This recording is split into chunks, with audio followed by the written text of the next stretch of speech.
Real estate sector में काम करने वाले ये वो बिल्डर्स हैं जो जी मीडिया के स्टिंग ऑपरेशन में बेनकाब हो चुके हैं और अब इन पर कार्रवाई की तलवार लटक रही है।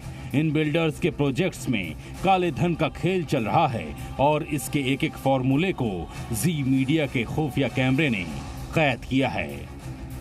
सर हमारे पास मोस्टली जो है ना वो कैश प्रोपोर्शन है। कोई दिक्कत नहीं सर। अब नहीं उसका ऐसे कोई दिक्कत क्यों नहीं होगी? अब हम कैश आपको देंगे। आप पीएनबी बोलिए इसको, तब मेरे वर्ड में पीएनबी बोलिए। पीएनबी आपके पास 10 करोड़ का पीएनबी आपका बोल रहा हूँ। 10 करोड़ पीएनबी है आपके पास? हम लोग पीएनबी बोलते हैं उसको कोर्ट पर। अच्छा ठीक है, NCR का पीएनबी है। हमारी स्पेशल इन्वेस्टिगेशन टीम ने नोएडा और ग्रेटर नोएडा में पड़ताल की। हमारी इन्वेस्टिगेशन में सामने आए ये 3 चेहरे।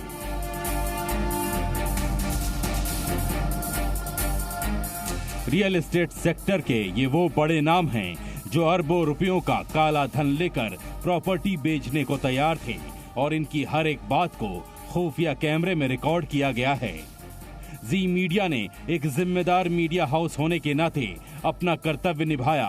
अब सरकार को अपना कर्तव्य निभाना है, इन गुनहगारों पर कार्रवाई करके।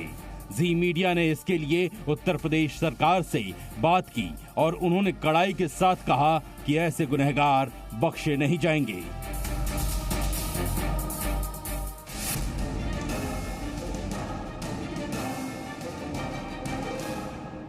किसी भी परिस्थिति में जो भारत सरकार, उत्तर प्रदेश सरकार के कानून हैं, उनके तहत हम कड़ी कार्रवाई करेंगे। किसी भी व्यक्ति को कितनी भी पहुंच का हो, अगर वो भ्रष्टाचार करता है तो हम बख्शने वाले नहीं हैं। यदि आज भी कोई ब्लैक मनी को आधार बना करके अपना कोई कारोबार करता है या किसी के काले धन का उपयोग करता है या उसके सहारे अपना कोई व्यवसाय बढ़ाता है तो स्वाभाविक रूप से एक आपराधिक कृत्य है और कानून जुर्म है। इसलिए ऐसे लोगों के खिलाफ कड़ी से कड़ी कार्रवाई होगी। हमारी सरकार भ्रष्टाचार मुक्त समाज बनाने के लिए कृत संकल्पित है। इन 3 चेहरों को पहचान लीजिए और इनकी कंपनी को याद कर लीजिए। अब इनका बोरिया बिस्तर बंद समझो। यूपी सरकार इन 3 खिलाड़ियों पर किसी भी वक्त बड़ी कार्रवाई कर सकती है। योगी सरकार को भ्रष्टाचार कतई नहीं भाता और इस वजह से जब ऑपरेशन गृह प्रवेश की बातें विधानसभा गलियारे में गूंजने लगी हैं तो ज्यादा वक्त तक रियल एस्टेट में काला धन खपाने का दावा करने वाली ये कंपनियां बचने वाली नहीं हैं। इन पर अलग अलग कानून के तहत बड़ी कार्रवाई हो सकती है।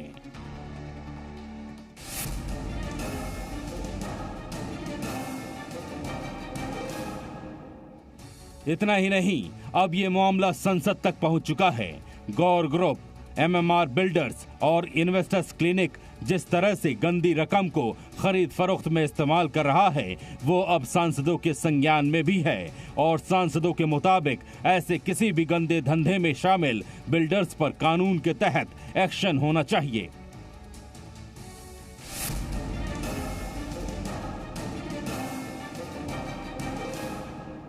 जो भी बिल्डर के पास इस प्रकार के काले धन है, सरकार उसका दखल जरूर लेगी। जितना सारा व्यापार व्यवसाय और धन से संबंधित काम जितना शुद्ध तरीके से आएगा, निश्चित रूप से उतना विकास होगा। और हम सब चाहते हैं कि आज दुनिया डिजिटलाइजकरण की तरफ चली गई है और सब चाहते हैं कि शांति से रहें और इसीलिए आर्थिक व्यवस्थाएं भी मैं तो कहूँगा कि उनको सबको अच्छे तरीके से पालन करना चाहिए। देश भी यही चाहता है, देश की इच्छा भी यही है कि हम सब नियमों से चलें। और आप लोग अगर इस गलत कामों के खिलाफ कोई ऑपरेशन या मुहिम चलाते हैं तो निश्चित रूप से वंदनीय है। देखिए, जो भी ब्लैक मनी का काम करता है हर व्यक्ति के खिलाफ कार्रवाई होनी चाहिए। जो व्यक्ति किसी से गलती हो जाए वो समझ में आता है, लेकिन ये गलतियाँ नहीं होती है। जो बार बार जानबूझ करके छुपा करके जो काम करता है वो अपराधी होता है और अपराधी की कोई जात नहीं होती, वो केवल अपराधी होता है। इस देश के साथ जो खिलवाड़ करेगा उसके साथ कार्रवाई होगी, सिस्टम उसके साथ खिलाफ काम करेगा। जाहिर है जी मीडिया के ऑपरेशन गृह प्रवेश में जिन नामों का खुलासा किया गया है उनके ऊपर कभी भी बड़ी कार्रवाई हो सकती है। सरकारी एजेंसियां किसी भी समय इनके ऊपर धावा बोल सकती हैं। हालांकि हमारी मुहिम यहीं नहीं रुकेगी। ब्लैक मनी के खिलाफ जी हिंदुस्तान का कैमरा लगातार चलता रहेगा और उन गुनहगारों को कैप्चर करेगा जो काले धन के इस्तेमाल से देश की अर्थव्यवस्था को नुकसान पहुंचा रहे हैं। दिल्ली में ब्रह्म प्रकाश और लखनऊ में तुषार श्रीवास्तव के साथ असित दीक्षित, जी मीडिया।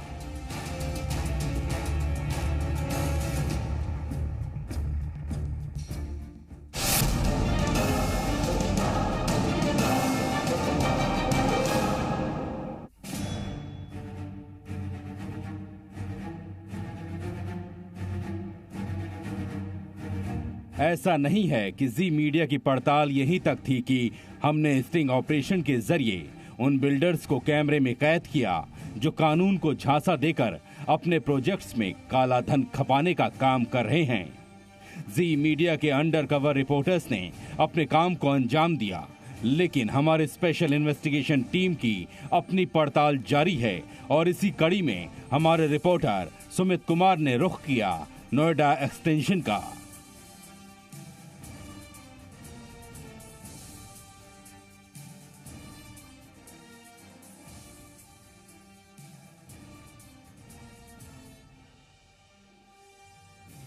नोएडा एक्सटेंशन में करीब 5 लाख फ्लैट्स बन रहे हैं, यानी यहां एक बड़ा शहर बस रहा है और इसकी जिम्मेदारी है रियल एस्टेट सेक्टर पर। और हमने पहले भी आपको बताया था कि नोएडा एक्सटेंशन में सबसे बड़ा डेवलपर है गौर ग्रुप। गौर सन्स इंडिया प्राइवेट लिमिटेड यहां पर कई प्रोजेक्ट्स में काम कर रहा है। इसीलिए जमीनी हकीकत को जानने के लिए हमारे रिपोर्टर ने यहां के बायर्स से बात करने की सोची।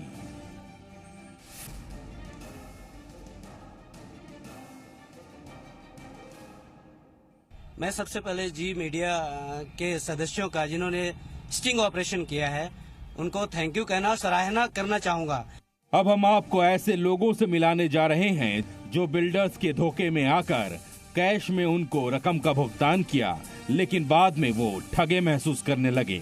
ना तो उन्हें पैसे वापस मिल रहे हैं और ना ही इनको अपने सपनों का घर हासिल हो रहा है। ये राम कृपाल कुशवाहा हैं। इनके मुताबिक इन्होंने ग्रेटर नोएडा में एक प्रोजेक्ट में घर खरीदा और बिल्डर को कैश में पेमेंट कर दिया। अब सुनिए आगे क्या हुआ।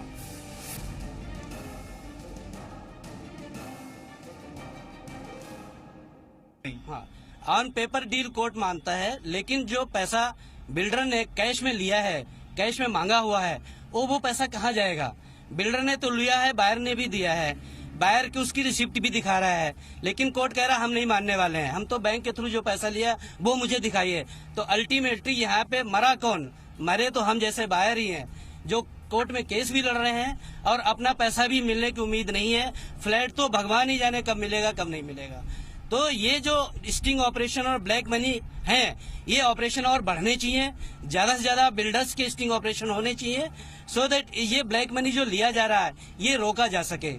इससे बायर्स को ये समझ लेना चाहिए कि अगर वो काले धन को किसी प्रॉपर्टी में निवेश करने की सोच रहे हैं तो सावधान हो जाएं, क्योंकि एक बार अगर काला धन बिल्डर्स के पास गया उसके बाद वो उस पैसों पर दावा भी नहीं कर सकते, यानी उनके हाथ से पैसे भी जा सकते हैं और प्रॉपर्टी भी। इन होम बायर्स का दावा है कि जब ये अपना घर लेने के लिए गए थे तो इन्हें भी सपनों के जैसे घर का वादा किया गया। प्रोजेक्ट में ये होगा, वो होगा, यहाँ से ये सड़क जाएगी, वो सड़क निकलेगी, यहाँ मार्केट भी होगा, स्कूल और कॉलेज भी होंगे, और यही सब बोलकर इन्हें भरोसे में लिया गया और बुकिंग के वक्त 20 से 50% तक कैश में पेमेंट लेने की बात भी कही गई। लेकिन बाद में टाइम पर फ्लैट नहीं मिला और जब ट्रिब्यूनल में केस लड़ने पहुंचे तो वहां कैश पेमेंट को वैलिड नहीं माना गया। जाहिर है कैश देकर ये बायर्स फंस चुके हैं।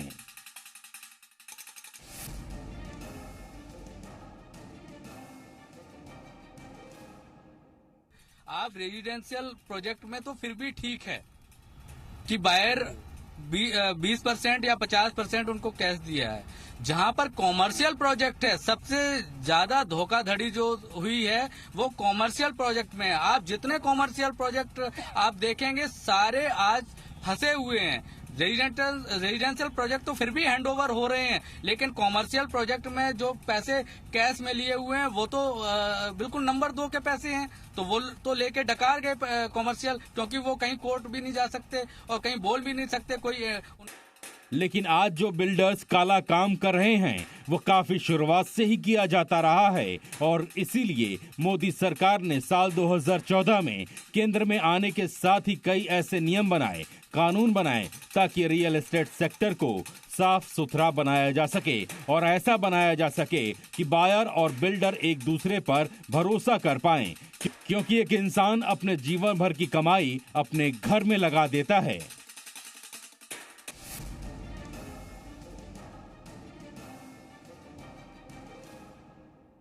कोई भी व्यक्ति जीवन में इतनी मेहनत करके बचाता है तो पहले सोचता है बच्चों को पढ़ाई, बाद में सोचता है बच्चों की शादी हो जाए, लेकिन उसके साथ साथ सोचता है अपना एक घर हो जाए, यानी अपनी पूरी जिंदगी आपके चरणों में डाल देता है।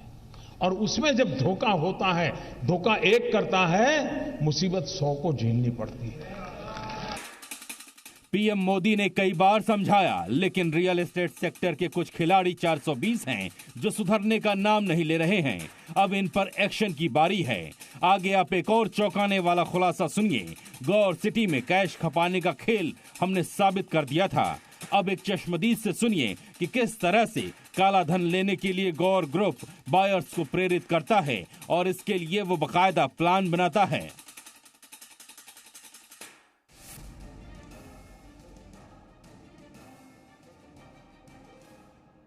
जी हिंदुस्तान ने अपने स्ट्रिंग ऑपरेशन में दिखाया है, वो ताजा एग्जांपल हमारे साथ इस वक्त मौजूद हैं।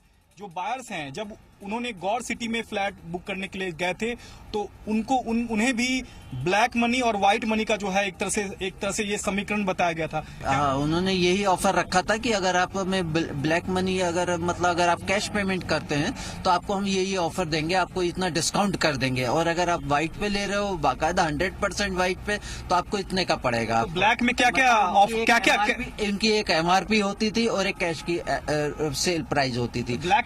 गौर ग्रुप को हमारे अंडरकवर रिपोर्टर्स ने कैमरे में कैद किया था, जिनके जनरल मैनेजर सेल्स ने खुले तौर पर कहा था कि वो रिहायशी प्रॉपर्टी में 50% तक कैश एडजस्ट कर सकते हैं। अब आप सुनिए कि अगर कैश में गौर को पेमेंट चाहिए तो वो इसके लिए बायर के सामने क्या क्या ऑफर्स रखता है।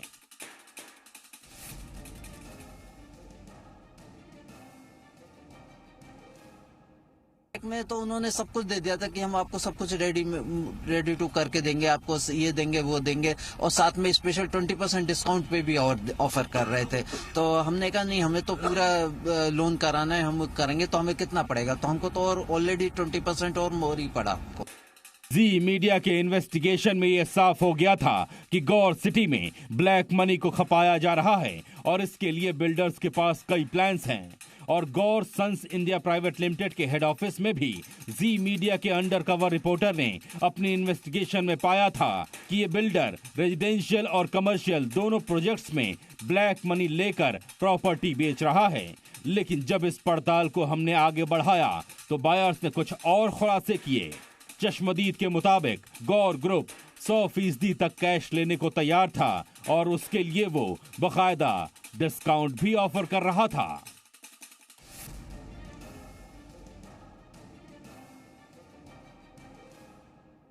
तो वो कह रहे थे कि आप जितना मर्जी दे दो, कोई प्रॉब्लम नहीं है, आप 100% दे दो, उन्हें कोई फर्क नहीं पड़ता, एक बार कैश डाउन पेमेंट कर दो पूरा जितना करना। लेकिन उसमें डिस्काउंट भी मिलेगा। हाँ, उसमें तो 40%, अगर आप 100% करेंगे तो आपको 40% तक मिल जाएगा आपको डिस्काउंट। जी मीडिया परत दर परत ऑपरेशन गृह प्रवेश में खुलासे कर रहा है और यकीन मानिए हम इस कुएं में जितना नीचे उतरते जा रहे हैं उतनी ही और जानकारी, उतने और नए काले कारनामे सामने आ रहे हैं। यही वजह है कि अब ऑपरेशन गृह प्रवेश में इन गुनहगारों पर कार्रवाई की बारी है। नोएडा में सुमित कुमार के साथ असित दीक्षित, जी मीडिया।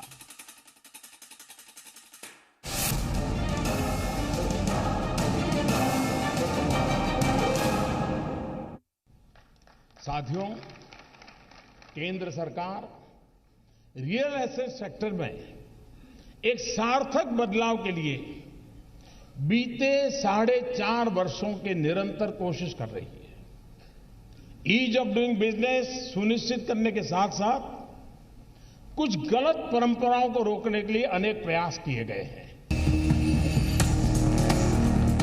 मोदी सरकार की कोशिशों को रियल एस्टेट सेक्टर के कुछ काले प्लेयर्स धक्का पहुंचा रहे हैं और जी मीडिया ऐसे खिलाड़ियों के पीछे है। जी हिंदुस्तान की स्पेशल इन्वेस्टिगेशन टीम ने इसी के मद्देनजर एक स्टिंग ऑपरेशन किया, ऑपरेशन गृह प्रवेश।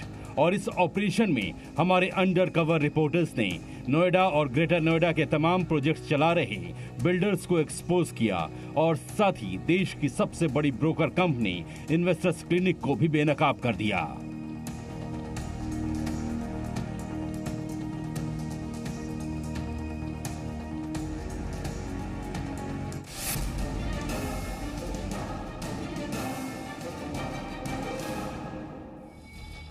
हम आपको एक बार फिर ऑपरेशन गृह प्रवेश का रिकैप दिखाते हैं कि आखिर हमने इनका खुलासा कैसे किया।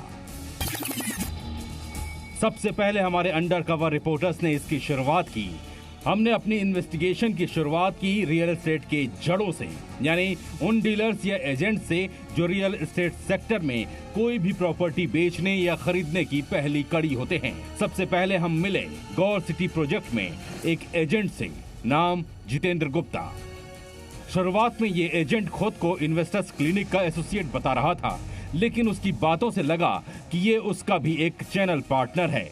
हमने जैसे ही कैश की बात की, एजेंट ऐसे खुलकर सामने आया जैसे वो सारा काम करा देगा।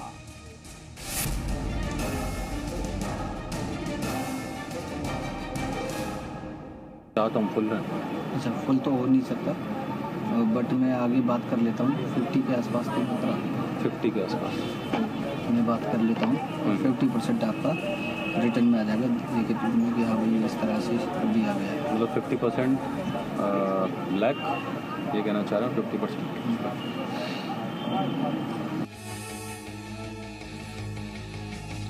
जब हमारे अंडर कवर रिपोर्टर्स ने इस एजेंट को ये कहा कि हमारे पास कैश ज्यादा है, तो ये हमें एक दूसरे एजेंट के पास ले गया, नाम भरत अग्रवाल।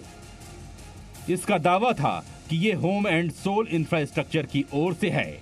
आपको बता दें कि home and soul infrastructure investors clinic की ही सिस्टर कंपनी है।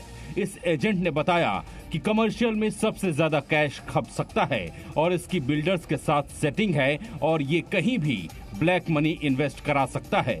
लेकिन जब बात 150 करोड़ की थी तो इसने एक तीसरे एजेंट को फोन करके बुलाया। ये तीसरा एजेंट था जो इस गड़बड़ झाले का उस्ताद था, नाम अभिषेक सिंह। ये एजेंट तो 250 करोड़ रुपए का काला धन भी कई बिल्डर्स के प्रोजेक्ट्स में खपाने को तैयार हो गया और यहां तक कि उसका फॉर्मूला भी बता गया।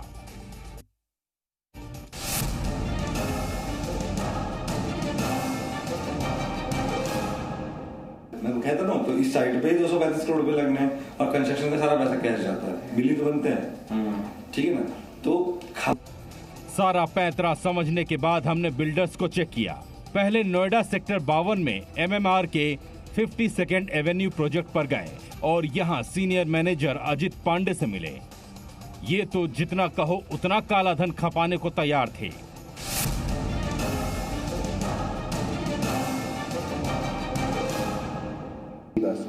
कल आप यहाँ पे बात कर लीजिए, यहाँ का 15, तो मुझे नहीं लग रहा है ये 15 से ज्यादा खपा पाएंगे। सर खप जाएगा तो यहाँ पूरा, अच्छा खप तो आपको पूरा 150 करोड़ जाएगा यहाँ, लेकिन ये एक जगह नहीं है ना। ऑपरेशन गृह प्रवेश में ये वो समय था जब हमें ये पता लगाना था कि इतनी बड़ी रकम अगर कैश में है और उससे बिल्डर तक पहुंचाना है तो ये काम वो किस तरह करते हैं। इसमें भी हमारी मदद की MMR बिल्डर्स के सीनियर मैनेजर अजित पांडे ने, जो बिना तकल्लुफ यहाँ तक बोल गया कि पैसे कहीं भी हों, चाहे विदेश में ही क्यों ना हो, उसका लेन देन संभव है और ऐसा वो पहले भी कर चुका है। इसकी बातों पर मुहर लगाने के लिए हम दूसरे दिन पहुंचे एमएमआर बिल्डर के वाइस प्रेसिडेंट सुनील वासन के पास, जिसने जाते ही हमारा खुफिया कैमरा बंद करा दिया। फिर भी जो बातें रिकॉर्ड हुई वो काले खेल में एमएमआर की पोल खोलती हैं।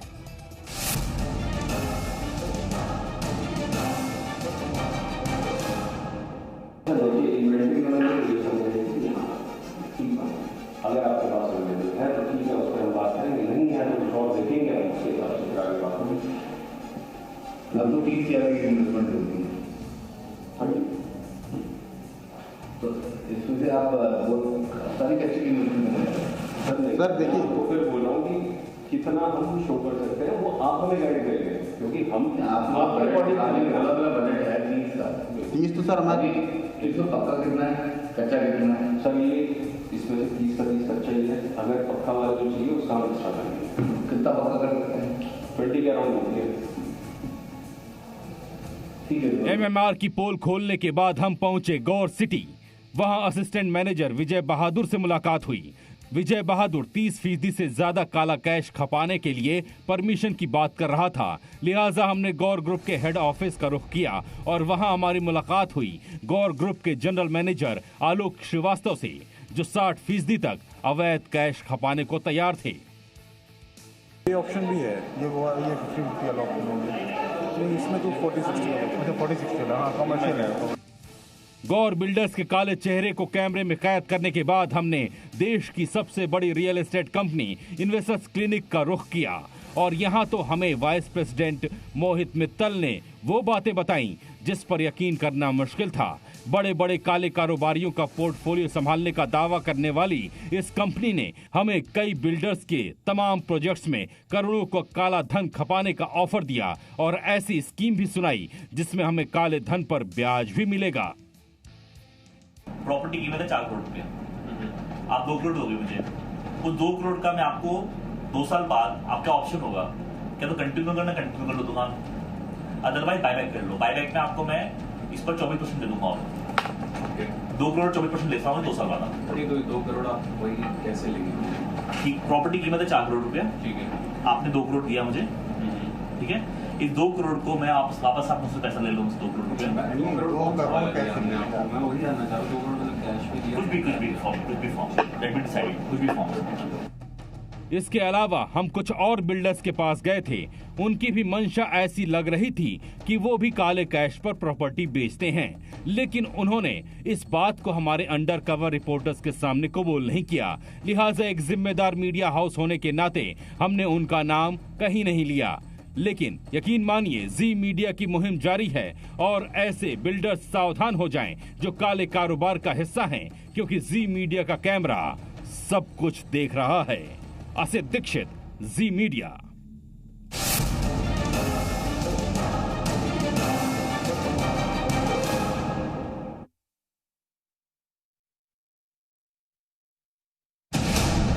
जम्मू कश्मीर में धारा 370